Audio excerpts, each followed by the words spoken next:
Cotonou, ce jeudi matin.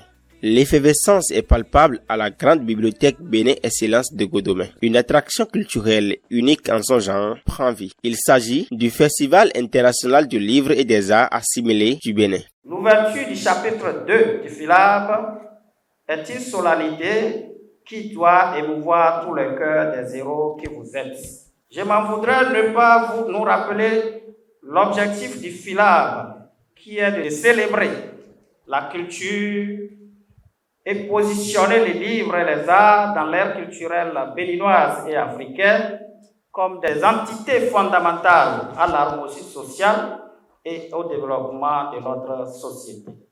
Je vous dédie tous cette deuxième édition du FILAB et que la fête du livre et des arts commence.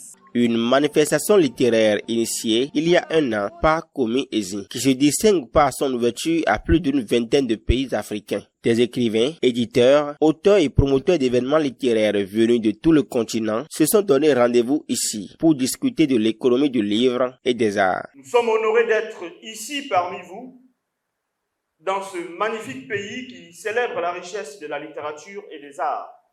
Cette année, le thème choisi, la contribution des livres et des arts dans l'économie de l'industrie culturelle, est d'une importance capitale, car il met en lumière le rôle essentiel que joue la culture dans le développement économique, social et culturel de nos nations.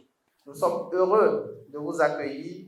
N'hésitez pas à nous dire ce qui ne va pas, parce que notre échec serait que votre expérience ne soit pas belle. En réalité, on ne se rend pas compte de l'immensité de ce qu'il est en train d'organiser, mais réunir toutes ces nationalités autour du livre, c'est un challenge énorme. C'est un challenge que l'argent seul ne peut même pas faire. C'est du lobbying, c'est du relationnel, c'est du sacrifice. Et pour ça, je voudrais qu'on l'applaudisse vraiment. Et qu'on le remercie.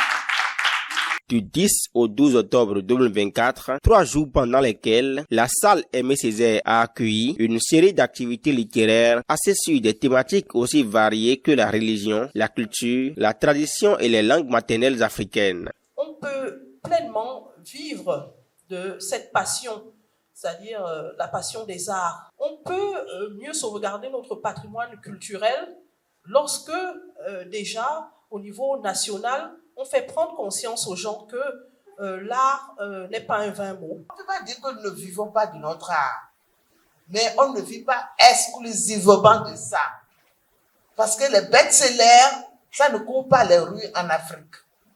Donc si tu veux t'asseoir et dire « Oh, j'écris des livres, oh, on me voit à la télévision, oh, je suis tellement connu, je n'ai plus besoin de faire autre chose », tu vas galérer. Nous avons dans notre tradition africaine des puissances visibles ou invisibles qui nous protègent. Je ne suis pas une religieuse constipée parce que je suis chrétienne, mais je suis d'abord africaine. Parce que le sang qui coule dans mes veines ne peut pas être influencé par la robe que je porte. Dans toute religion, moi je crois qu'il faut sélectionner ce qui peut nous servir à nous, parce que la religion doit concourir à l'épanouissement de l'homme.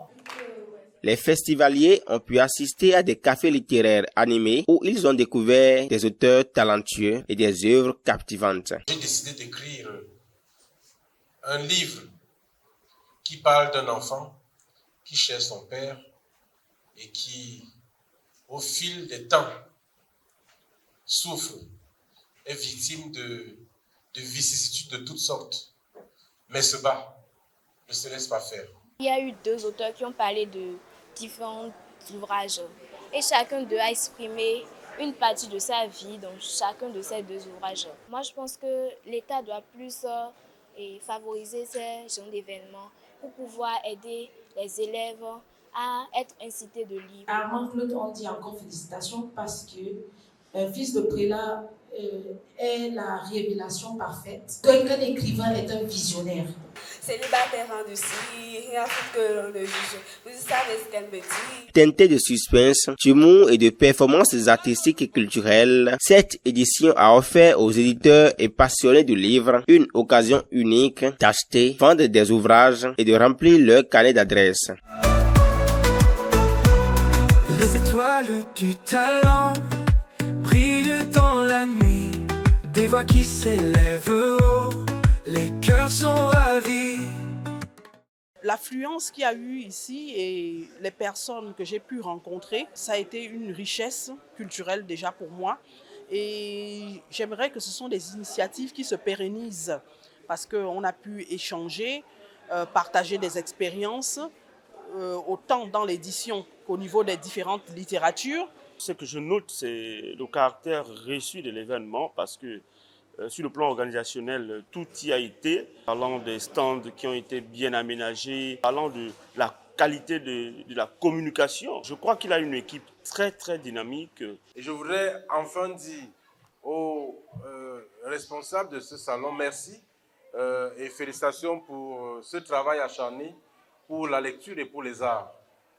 Parce qu'en réalité, il faut que le livre soit toujours présent.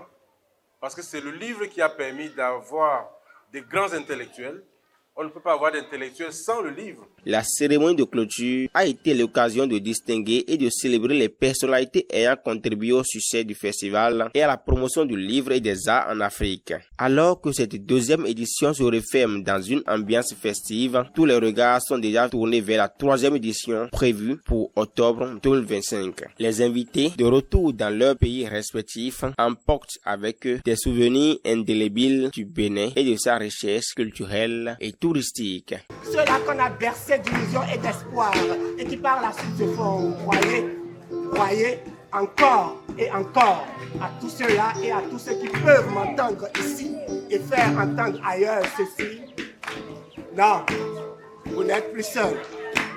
On est ensemble.